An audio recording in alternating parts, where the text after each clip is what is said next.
तो फ्रेंड्स मो सिंदूर अधिकार सीरियल आज आप देखिए एवं बर्तमान समस्ते कथा होते आ मुक्ति को रागिणी बहुत धन्यवाद दिए कहीं से रिद्धि जीवन को बर्बाद होवर बंचे देथिपाई से बहुत इमोशनाल होगी थैंक यू कहूँ आपर पुणी देखुचे रिद्धि भी कहवाक लगुच हाँ अंबिका तुम्हें मुक्ति रूप में मो पाखक फेरी आस मो सांग से मतलब बहुत खुशी लगुच तुम जहाँ भी मोप कर मत आज बंचेज से मुझे तुम बहुत बहुत धन्यवाद दूसरी एमती कही समस्त कथा जावाक लगुस तो एवं थे किए ना गायत्री देवी मुक्ति आ विवेक तीन जन जा बहुत समय परस्पर को चाहिला तापर पुणी गायत्री देवी पुणी थे मुक्ति को हक करने को लगुच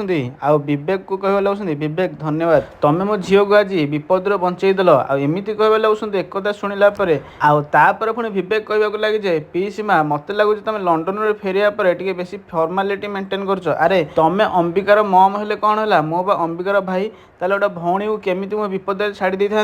एकता शुणिला गायत्री देवी बहुत खुशी स्माइल करने को लगुन तो फ्रेंड्स आगू कौन हो को जानापी चैनल को सब्सक्राइब कर दिखाँ।